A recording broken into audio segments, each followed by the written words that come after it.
പാലക്കാട്ടെ പോളിംഗ് നടപടികൾ പരിശോധിച്ച് വരുന്നതിനിടയിലാണ് ഇക്കാണുന്ന ഒരു പോളിംഗ് ബൂത്തിലേക്ക് നമ്മൾ എത്തിയത്. പാലക്കാട് നഗരത്തിന് തൊട്ടപ്പുറത്ത് കിടക്കുന്ന പിരായിരി പഞ്ചായത്തിൽ വരുന്ന വ്യാസ വിദ്യാപീഠം എന്ന് പറയുന്ന ഒരു സ്കൂളാണ്. പെട്ടെന്ന് പോളിംഗ് ബൂത്തിലേക്ക് കയറി ചെന്നാൽ ഒരു കല്യാണ വീട് പോലെ നല്ല രീതിയിൽ അലങ്കരിച്ചിട്ടുണ്ട്. ഈ ഒരു പോളിംഗ് ബൂത്തിന് മറ്റൊരു പ്രത്യേകത കൂടിയുണ്ട്. ഈ പോളിംഗ് ബൂത്ത് നിയന്ത്രിക്കുന്നത് മുഴുവൻ ഭിന്നശേഷിക്കാരായ ഉദ്യോഗസ്ഥരാണ്. ഇവിടെ പ്രിസൈഡിംഗ് ഓഫീസറായിട്ടുള്ള രതീഷ് നമ്മളോടൊപ്പം അല്ലേ? അതെ, രതീഷ് നമ്മളോടൊപ്പം ചേരുന്നുണ്ട്. ഓക്കെ, എങ്ങനെയുണ്ട് ഈ ഒരു അനുഭവം? നല്ലൊരു അനുഭവമാണ്. പ്രത്യേകിച്ചും വളരെ സന്തോഷമുള്ളൊരു കാര്യമാണ്. കാരണം ചരിത്രത്തിൽ ആദ്യമായിട്ടാണ് തെരഞ്ഞെടുപ്പ് കമ്മീഷൻ ഭിന്നശേഷിക്കാരായ ആളുകളെ ഒപ്പം നിർത്തുന്നു, അല്ലെങ്കിൽ ഇനീഷ്യേറ്റ് ചെയ്തുകൊണ്ട് തന്നെ ഭിന്നശേഷിക്കാർ മാനേജ് ചെയ്യുന്ന ഒരു പോളിംഗ് ബൂത്ത് എന്ന് പറഞ്ഞൊരു സങ്കല്പത്തിലേക്ക് വരികയും അത് യാഥാർത്ഥ്യമാവുകയും ചെയ്തിരിക്കുകയാണ്.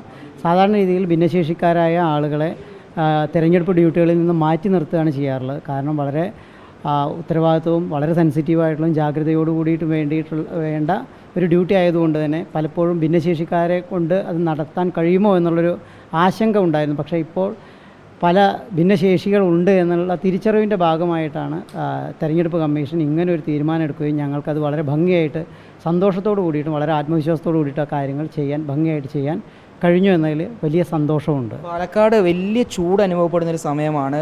വോട്ടിങ്ങിനാണെങ്കിൽ ഒരുപാട് ആളുകൾ വരുന്നുണ്ട്. എന്തെങ്കിലും ബുദ്ധിമുട്ടുകൾ ഉണ്ടായോ? അങ്ങനെയുള്ള ബുദ്ധിമുട്ടുകളൊന്നുമില്ല. പ്രത്യേകിച്ചും തെരഞ്ഞെടുപ്പ് കമ്മീഷൻ ഭിന്നശേഷി സൗഹൃദ ബൂത്തിൽ പ്രത്യേകം എല്ലാ തരത്തിലുള്ള സൗകര്യങ്ങളും ഞങ്ങളെ സംബന്ധിച്ചിടത്തോളം ഭിന്നശേഷിക്കാരായ ഞങ്ങളെ സംബന്ധിച്ച് മറ്റ് ബുദ്ധിമുട്ടുകളൊന്നും ഇല്ലാതിരിക്കുന്നതിന് വേണ്ടിയിട്ടുള്ള എല്ലാവിധ സൗകര്യങ്ങളും ഇവിടെ ഒരുക്കിയിരുന്നു. അതുമാത്രമല്ല, വോട്ടേഴ്സാണെങ്കിലും നല്ല സഹകരണമാണ്. ഞങ്ങൾക്കിവിടെ 780 വോട്ടേഴ്സാണ് ഉള്ളത്. ഇപ്പോൾ 4 മണി കഴിഞ്ഞു. ഞങ്ങൾക്ക് ഏകദേശം ഒരു 600-നടുത്ത് വോട്ടിംഗ് ഇപ്പോൾ നടന്നു കഴിഞ്ഞു. ഇനി ബാക്കിയുള്ള ആളുകളെ പ്രതീക്ഷിച്ചിരിക്കുകയാണ് ഞങ്ങൾ. പ്രിസൈഡിംഗ് ഓഫീസറായ രതീഷിനൊപ്പം തന്നെ ഇവിടെ പോളിംഗ് ഓഫീസർമാരും ഉണ്ട്. ഒരു ഇതുവരെ ഇല്ലാത്ത ഒരു മുന്നേറ്റമായി തന്നെ ഇത് കാണാം. തീർച്ചയായും. കാരണം സാധാരണ ഞങ്ങൾ ഇപ്പോൾ എന്നേക്കാളും സീനിയറായിട്ട് ഉദ്യോഗസ്ഥരുണ്ട്.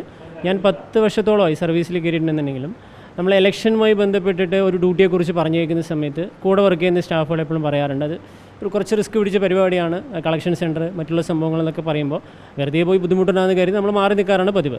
പക്ഷേ ഇപ്രാവശ്യം പാലക്കാട് ഇതിൻ്റെ ഇലക്ഷൻ വിങ്ങിൽ നിന്ന് പ്രത്യേകമായിട്ട് കോൾ വരികയും അവരുടെ ഒരു റിക്വസ്റ്റ് തന്നെ പോലെ ഒരു ഇതായിരുന്നു, നിങ്ങളൊന്ന് വരണം, നിങ്ങൾക്കൊരു അനുഭവം ഉണ്ടാവും, നല്ലൊരു രീതിയിൽ നമ്മൾ പ്ലാൻ ചെയ്യുന്നുണ്ട് ഇതിനെക്കുറിച്ച് എന്നൊക്കെ പറഞ്ഞ് ഞങ്ങളെ പറഞ്ഞതിൽ കുറേ പേര് ഇതിനകത്ത് താല്പര്യം കാണിച്ച് ട്രെയിനിങ്ങിനൊക്കെ വന്നിട്ടുണ്ടെങ്കിലും അവസാന നിമിഷം എന്താ പറയുക, അവർ 4 പേരെ മാത്രമേ നിയോഗിച്ചുള്ളൂ.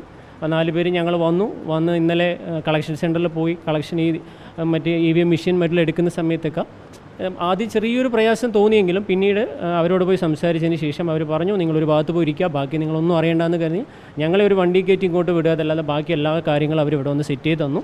അതോടൊപ്പം തന്നെ ഇന്നലെ വൈകിട്ടാണെന്നുണ്ടെങ്കിലും ഇന്നും ആണെന്നുണ്ടെങ്കിലും ഇവിടെയുള്ള ജനങ്ങൾ പ്രത്യേകം എടുത്ത് പറയണം. കാരണം ഇതിൻ്റെ പോളിംഗ് ഏജൻറ്റും വരെ എൻ്റെ പുറകിലിരിക്കുന്നവരാണെങ്കിലും ഞങ്ങൾ ഇന്നലെ അവരോടൊക്കെ കമ്മ്യൂണിക്കേറ്റ് ചെയ്തിട്ടുണ്ടായിരുന്നു. കാരണം അവർ തന്നെ ഈ ബൂത്ത് കണ്ട് ഞെട്ടിയതാണ്. ഞങ്ങൾ അതിനേക്കാളും ഞെട്ടി. കാരണം എന്തെന്ന് പറഞ്ഞാൽ ഇലക്ഷൻ ബൂത്ത് എന്നൊക്കെ നമ്മൾ വോട്ട് ചെയ്യാൻ പോകുമ്പോൾ കാണുന്നല്ലാതെ ഇങ്ങനൊരു പരിപാടി ഉണ്ടാവില്ല. പക്ഷേ പലരും വന്ന് പറഞ്ഞ് എന്തോ ഒരു ഫംഗ്ഷൻ നടന്നതിൻ്റെ അവശേഷിപ്പാണിത് എന്നാണ് അവർ പറഞ്ഞത്. പക്ഷേ ഇത് ഈ ഒരു ബൂത്തിന് വേണ്ടി തന്നെ ചെയ്തതിൽ വലിയ സന്തോഷമുണ്ട്. ഞാൻ KSFയിൽ സ്പെഷ്യൽ ഗ്രേഡ് അസിസ്റ്റൻ്റാണ്. ആലത്തൂർ ബ്രാഞ്ചിലാണ്. പേര് സുമിത്ത്. ഒരു മുതിർന്ന ഉദ്യോഗസ്ഥനും കൂടി ഉണ്ട്. എങ്ങനെ കാണുന്നു ഇത്തരത്തിലൊരു അനുഭവമൊക്കെ ഒരുക്കി തരുമ്പോൾ? നന്നായിട്ടുണ്ട്. അടുത്ത ഒന്നും കൂടി പ്രാക്ടിക്കൽ ചെയ്യണം. അടുത്ത തെരഞ്ഞെടുപ്പ് ആകുമ്പോൾ കൂടുതൽ ഉദ്യോഗസ്ഥർ എത്തണം തന്നെയാണ് ഇത്തരത്തിൽ? വരും. സാർ എവിടെ വർക്ക് ചെയ്യുന്നത്? പുതുനഗരം. പേര്? ഹാരിഷ്. പേര്? അബിൻ. എവിടെ വർക്ക് ചെയ്യുന്നത്? ഞാൻ ക്ലർക്കാണ്, മങ്കര ഗ്രാമപഞ്ചായത്ത്. എന്തായാലും ഈ ഉദ്യോഗസ്ഥരാണ്, ഈ 4 ഉദ്യോഗസ്ഥരാണ് ഈ പോളിംഗ് ബൂത്ത് നിയന്ത്രിക്കുന്നത്. ഇത് ഒരു പക്ഷേ ഇത് ആദ്യമായിട്ടായിരിക്കും അല്ലേ രതീഷ് സാറേ ഇത്തരത്തിലൊരു ഇനീഷ്യേറ്റീവ് നടക്കുന്നത്? ചരിത്രത്തിൽ ആദ്യമായിട്ടാണ്. അതുമാത്രമല്ല, തെരഞ്ഞെടുപ്പ് കമ്മീഷൻ്റെ നല്ല രീതിയിലുള്ള ഒരു പിന്തുണ കൂടി ഞങ്ങൾക്കുണ്ട്. ഞങ്ങൾക്ക് ഒരു സഹായിയായിട്ട് ഞങ്ങൾക്കൊരു അഡീഷണലായിട്ട് ഒരു സ്റ്റാഫിനെ കൂടി തെരഞ്ഞെടുപ്പ് കമ്മീഷൻ ഞങ്ങൾക്ക് നൽകിയിട്ടുണ്ട്. അദ്ദേഹത്തിൻ്റെയും നല്ലൊരു സഹകരണമുണ്ട്. അതിനേക്കാൾ ഉപരി തെരഞ്ഞെടുപ്പിൽ ഞങ്ങളോട് വില്ലിങ്നെസ് ചോദിച്ചിട്ട്, പ്രത്യേകിച്ചും ഭിന്നശേഷിക്കാരെ എല്ലാ സമയവും ഒഴിവാക്കുന്ന ഒരു കാലഘട്ടത്തിൽ തെരഞ്ഞെടുപ്പ് കമ്മീഷൻ തന്നെ നേരിട്ട് നിർദ്ദേശം നൽകി ഞങ്ങളോട് വില്ലിങ്നെസ് ചോദിക്കുകയും ഞങ്ങൾ വില്ലിങ്നെസ് പറഞ്ഞതിൻ്റെ ഭാഗമായിട്ടാണ് ഞങ്ങൾക്ക് ഇങ്ങനെ ഒരു എന്താ പറയുക ഭാഗ്യമെന്ന് തന്നെ പറയാം. കാരണം സമൂഹത്തിൻ്റെ മുൻധാരയിലേക്ക് കൈപിടിച്ചുയർത്തുന്നു അല്ലെങ്കിൽ ഒപ്പം നിർത്തുന്നു എന്നുള്ള ആ ഒരു വികാരം ഉണ്ടാക്കിയെടുക്കുന്നതിന് തെരഞ്ഞെടുപ്പ് കമ്മീഷന് സാധിച്ചിരിക്കണം. അടുത്ത വർഷങ്ങളിൽ കൂടുതൽ ആളുകൾ എത്തട്ടെ എന്ന് തന്നെ. തീർച്ചയായിട്ടും അടുത്ത വർഷം കൂടുതൽ ആളുകൾ എത്തട്ടെ എന്നതിനേക്കാൾ ഉപരി തെരഞ്ഞെടുപ്പിൻ്റെ ഇപ്പോൾ കാഴ്ച, ഞാൻ പൂർണ്ണമായിട്ടും കാഴ്ചയില്ലാത്തൊരു വ്യക്തിയാണ്. ഞാൻ അധ്യാപകനാണ്.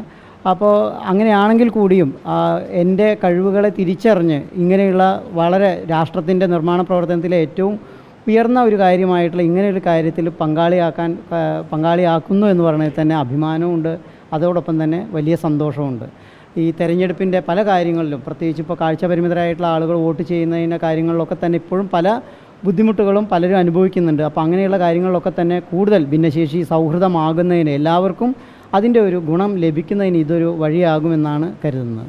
നമ്മുടെ സംസ്ഥാനവും അതുപോലെ തന്നെ ഇലക്ഷൻ പ്രക്രിയകളെല്ലാം ഭിന്നശേഷി സൗഹൃദമാവുന്നതിൻ്റെ ഒരു തെളിവാണ് ഈ പാലക്കാട് ഈ വ്യാസവിദ്യാപീഠത്തിൽ ഒരുക്കിയിട്ടുള്ള ഈ പോളിംഗ് ബൂത്തിൽ തന്നെ വ്യക്തമാവുന്നത്. വീഡിയോ ജേർണലിസ്റ്റ് വിനൂസിക്കൊപ്പം reporter Iqbal Arkal, in reporter, Palakkad.